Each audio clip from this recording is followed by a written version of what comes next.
If you are struggling with your credit score for a long time, I have the best solution for you in my hand. This ebook costs $49, but I am giving it to you for free. It's a limited time offer. Download now and solve your credit problems. I have put the link in the video description. Wait, stop scrolling for a second. If you've ever looked at a 520 credit score and felt like buying a house was completely off the table, I need you to hear this. You've been misled. That bad credit label isn't a life sentence. I'm going to walk you through a simple two-step game plan that could take you from that 520 score to holding the keys to your own place in as little as 6 months. We're going to cut through all the noise and focus on the only two things that mortgage lenders really care about. Let's be real. Seeing a 520 score can feel like a punch to the gut.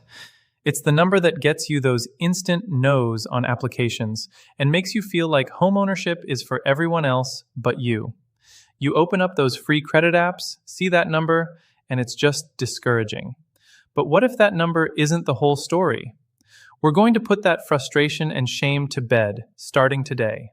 This isn't about some secret trick. It's about a real, focused plan that actually works. All right, step 1 is knowing the actual game you're playing. See, the score you see on a lot of free apps is probably a Vantage score.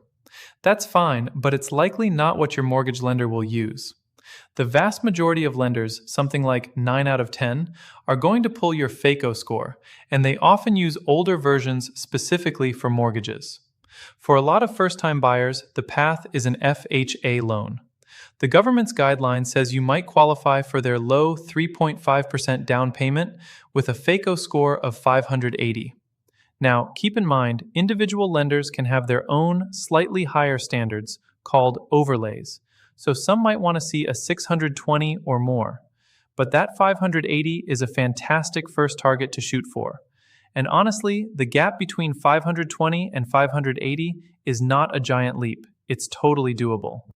Step 2 is our 6-month action plan. Let's break it down. For the first 2 months, we're on cleanup duty.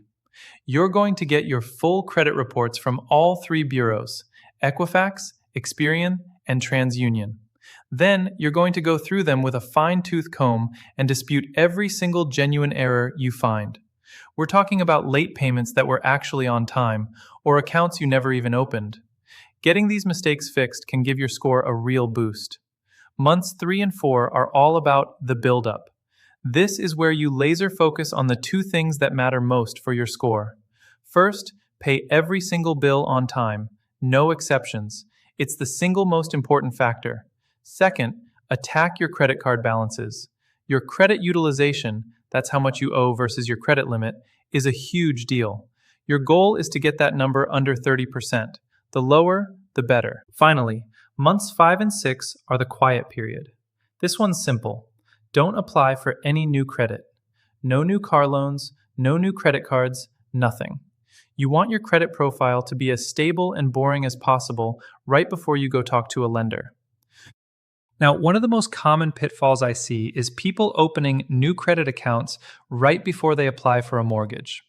It might seem harmless, but every time you apply, it can create a hard inquiry and makes you look like you're scrambling for credit.